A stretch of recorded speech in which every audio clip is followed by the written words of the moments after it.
और फ्रेंड्स, आज की ये वीडियो स्विचिंग आईसी पे जो रिप्लेसमेंट हमने बनाई थी उसके लिए ये कंप्लीट वीडियो होगी, क्योंकि इससे पहले जो वीडियो हमने अपलोड की थी उसमें कुछ पार्ट जो था वो हम एडिटिंग के दौरान मिस हो गया था, तो उसके लिए हम माजरत ख्वाह हैं। लेकिन आज वो पार्ट इसमें शामिल कर दिया गया है और आप ये मुकम्मल पार्ट देख सकते हैं। लेकिन बाकी की जो वीडियो वो हमने डाली नहीं है, क्योंकि अगर आपने वो देखनी है तो फिर आपको दोबारा से वही वीडियो देखनी पड़ेगी।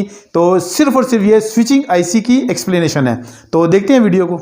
अब यहाँ पे देखें, मैंने टॉप 264 VG का जो है वो डायग्राम बनाई है और मैं आपको यहाँ पे बताना चाहता हूँ कि आप कैसे दूसरा आईसी लगा सकते हैं। उसके लिए आपको इन चीज़ों को समझना होगा। इन पॉइंट्स को आप समझ गए तो आप फिर किसी किस्म का भी आईसी कहीं पर भी इस्तेमाल कर सकते हैं। तो देखें, ये तमाम के तमाम जो है इसकी सोर्स पिनें हैं, जहाँ पे कि हमारा मेन पावर सप्लाई का नेगेटिव पॉइंट इस इधर इंस्टॉल होता है और नेगेटिव जो है वो हमने सारा जो प्रोसीजर है इस नेगेटिव को इस ड्रेन के साथ जोड़ने का है। ये जो इतना सारा प्रोसीजर बनाया गया ये इसीलिए, और इसीलिए इसको स्विचिंग कहा जाता है, ताकि एक पॉइंट को दूसरे पॉइंट के साथ जो है वो स्विच किया जाता है। और जो मॉसफेट होता है वो भी एक स्विचिंग रिले की तरह काम करता है। तो देखें, इसको इसके साथ सीरीज में जोड़ना होता है, लेकिन तब तक ये काम नहीं करता जब तक कि यहाँ पे ये जो फंक्शंस हैं ये कंप्लीट नहीं होते हैं। अब यहाँ पे देखें, मैंने तमाम फंक्शन जो हैं जो यूज़ हो रहे हैं उनके बारे में लिख दिया है। इसके अलावा आप इसकी डेटा शीट देख के टॉप 264 की तो आप इसको चेक कर सकते हैं। तो V जो है वो मॉनिटर वोल्टेजेस हैं, X जो है वो करंट लिमिट है, कंट्रोल वोल्टेजेस हैं, C जो है कंट्रोल वोल्टेजेस, F फ्रीक्वेंसी है, D ड्रेन है और S सोर्स है। तो ये तमाम यहाँ पे चीज़ें इस्तेमाल हुई हैं। अब मैं आपको एक एक चीज़ बताता हूँ कि ये कहाँ से जनरेट होती है। अब यहाँ पे हम समझेंगे 1 बाय 1 पॉइंट्स को कि हम उनको कहाँ से ये जो वोल्टेजेस हैं वो कहाँ से अचीव कर सकते हैं, यहाँ कहाँ से हमें मिल सकते हैं। तो देखें, जो मैन्युफैक्चरिंग कंपनी है वो तमाम की तमाम जो पॉइंट्स हैं वो हमें क्लियरली अपने जो डेटा शीट है उसमें बताती है कि आपने उनको कैसे इंस्टॉल करना है। तो मॉनिटर वोल्टेजेस आपको मिलेंगे, जो लिमिट्स हैं उन्होंने अपने मैनुअल में बताई हुई हैं, आप ख़ुद भी चेक कर सकते हैं। लेकिन चूंकि हमारे यहाँ पे इस वक्त सिस्टम में DC 320 वोल्ट्स आ रहे हैं, तो इसलिए हम 320 वोल्ट्स के मुताबिक बात करेंगे। तो देखें, यहाँ पे कंपनी ने क्या कहा हुआ है कि जो आप DC वोल्टेज प्लस साइड है, पॉजिटिव साइड है, इसके साथ आप क्या करें कि एक रेजिस्टेंस सेट कर दें, यानी कि रेजिस्टेंस वैल्यू देखें, रेजिस्टेंस लगानी चाहिए और ये रेजिस्टेंस जो है वो आपने V के साथ इंस्टॉल कर देनी है डायरेक्टली, जिससे कि आपके मॉनिटर वोल्टेजेस सेट हो जाएंगे। लेकिन उन्होंने मुख्तलिफ वोल्टेजेस पे मुख्तलिफ फार्मूलाज बताए हुए हैं कि उन फार्मूलाज के ज़रिए आप ये काम कर सकते हैं। लेकिन चूंकि हमारी 320 है तो यहाँ पे हमें जो बोला हुआ है कि मैक्सिमम आप यहाँ पे 4 मेगा ओम्स की रेजिस्टेंस जो है वो वैल्यू यहाँ पे लगा सकते हैं।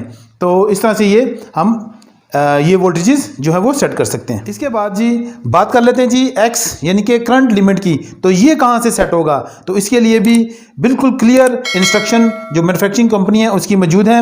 वो कहते हैं कि आपने क्या करना है, DC 320 वोल्ट्स जो हैं उस पे नेगेटिव साइड पे आप क्या करें, एक रेजिस्टेंस वैल्यू सेट करें और ये रेजिस्टेंस वैल्यू आप अपनी ज़रूरत के मुताबिक कम और ज़्यादा कर सकते हैं, इसमें कोई मजाका नहीं है। और उन्होंने इसका फार्मूला भी बताया हुआ है। अगर आपके जो ऑपरेटिंग जो वोल्टेजेस हैं अगर वो कम और ज़्यादा हैं तो उसके मुताबिक उसको सेट किया जा सकता है। तो ये आप सेट कर देंगे जी, X के साथ लगा देंगे और X में क्या होगी, इसकी मैक्सिमम वैल्यू जो है वो 12 किलो ओम्स आप इस पर सेट करेंगे। बाकी अपनी ज़रूरत के मुताबिक इसको, अगर वोल्टेजेस ज़्यादा हैं तो इसको 12 किलो ओम रखेंगे, और अगर वोल्टेजेस इस तरह 320 या इससे भी कम है या 220 180 है तो फिर इसके मुताबिक आप इसको कम करते जाएंगे, तो आपकी करंट लिमिट जो है वो सेट हो जाएगी। अब इसके बाद बात करते हैं जी C की, यानी कि कंट्रोल वोल्टेजेस। और ये कंट्रोल वोल्टेजेस कहाँ से आते हैं, ये भी एक लॉजिक है। तो इस लॉजिक को समझने के लिए क्या है कि जब सिस्टम को इलेक्ट्रिक दी जाती है, ऑन की जाती है, तो सारा सिस्टम जो काम कर रहा था फिर वो आगे चल के 320 वोल्ट्स बनाता है। बनाने के बाद जो है ये जो स्विचिंग आईसी है इसके इंटरनल एक सिस्टम बनाया गया है और इसके अंदर टाइमर सेट किया गया है। टाइमर किस लिए सेट किया गया है कि ये जो है डायरेक्टली जो ड्रेन है यहाँ पे, यहाँ पे ड्रेन है, तो इस ड्रेन को डायरेक्टली सोर्स के साथ सीरीज में ज्वाइंट कर देता है इस तरह से। तो जब ज्वाइंट हो जाता है तो क्या होता है कि यहाँ पे आगे जो चॉपर और जो सारा सिस्टम है वो ऑन हो जाएगा। जब ऑन हो जाएगा तो क्या होगा कि वोल्टेजेस जनरेट हो जाएंगे तमाम हर किस्म के, लेकिन वो कुछ मिली सेकेंड्स के लिए होता है, वो हमें दिखने में या महसूस करने में इतनी फ़र्क महसूस नहीं होता है, लेकिन वो काम कर रहा होता है अंदर। इस तरह से जब वो काम कर रहा होता है तो उसने क्या करना है कि उसको सिस्टम को ऑन तो कर दिया है, लेकिन उसने क्या करना है कि कंट्रोल वोल्टेजेस को ढूंढना है कि ये कहाँ हैं। तो कंट्रोल वोल्टेजेस कैसे जनरेट होते हैं, तो वो हमें चॉपर से मिलते हैं। अब उसके लिए भी कंपनी ने, जो मैन्युफैक्चरिंग कंपनी है, उसने लिमिट्स सेट की हुई हैं, बताई हुई हैं, इंस्ट्रक्शंस दी हुई हैं कि आपने क्या करना है कि इंटरनली देखें, मैं आपको इधर बताता हूँ सी। तो सी जो है, सी पे जो है कंपनी ने बताया हुआ है कि जो इंटरनली इसके अंदर वोल्टेज रेगुलेटर्स हैं वो काम करते हैं 5.8 वोल्ट से लेकर और 4.8 वोल्ट तक काम करता है। इससे कम वो काम नहीं करता है। अगर यहाँ पे ये वोल्टेजेस मौजूद होंगे तो ही कंट्रोल जो है वो सिस्टम काम करेगा, अदरवाइज ये काम नहीं करेगा। अब यहाँ पे ये वोल्ट सेट करने के लिए हमें क्या करना होगा कि चॉपर में सिस्टम डालना होगा कि वहाँ से हम मुख्तलिफ वोल्टेजेस वसूल कर सकें। तो क्या होगा, आप 12 वोल्ट पे भी इसको सेट कर सकते हैं, 15 वोल्ट पे भी सेट कर सकते हैं, 8 वोल्ट पे भी सेट कर सकते हैं, यानी कि आपकी मर्जी है। जो उस वक्त आपके सिस्टम के अंदर वोल्टेजेस मौजूद हैं तो उन मौजूद वोल्टेजेस के मुताबिक इसको सेट किया जा सकता है। अब हमारे पास यहाँ पे 15 वोल्ट भी मौजूद हैं, तो क्या करेंगे कि हमने इस सिस्टम में क्या किया हुआ है कि डीसी जो प्लस 15 वोल्ट हैं इनके साथ हमने क्या किया है, एक डिवाइस लगाई है और वो है जी वोल्टेज रेगुलेटर। अब यहाँ पे दो किस्म के वोल्टेज रेगुलेटर इस्तेमाल कर सकते हैं। आप नॉर्मल वोल्टेज रेगुलेटर भी यूज़ कर सकते हैं, लेकिन सिस्टम को छोटा करने के लिए यहाँ पे यूज़ किया जाता है या तो TL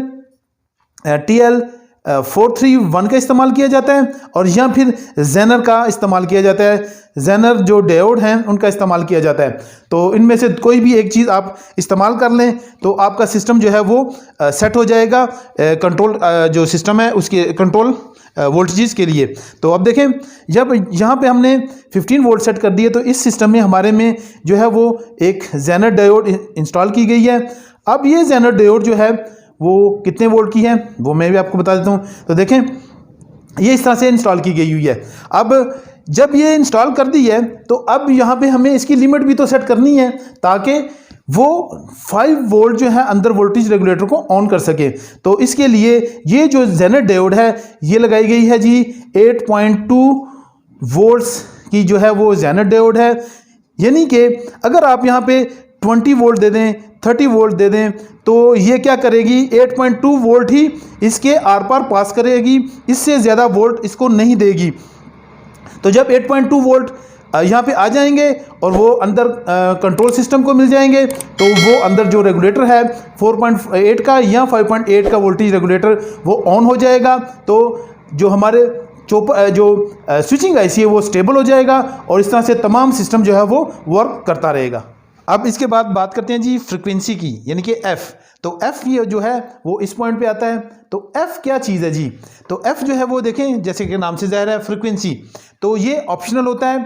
तो किस तरह से ऑप्शनल होता है कि कंपनी ने कहा है कि अगर आप इसको सोर्स के साथ डायरेक्टली ऐसे ज्वाइन कर दें तो आपका सिस्टम जो है वो 132 किलोहर्ट्ज़ पर जो है वो सेट हो जाएगा।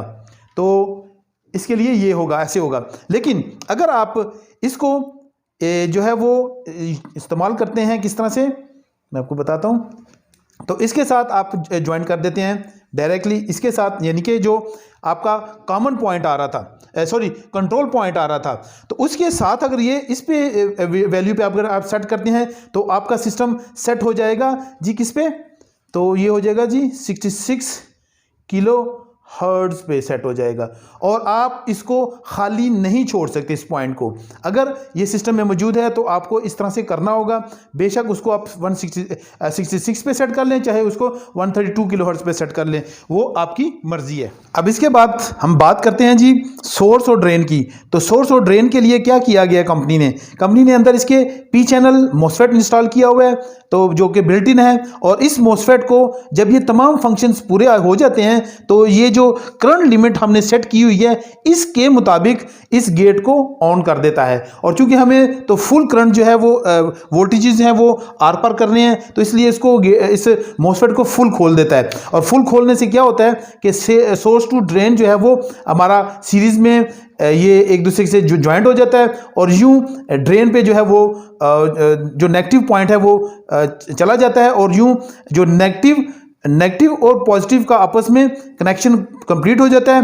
कनेक्शन कंप्लीट होने से क्या होता है कि हमारा जो चॉपर है वो ऑन हो जाता है और यूं सिस्टम काम करना शुरू कर देता है।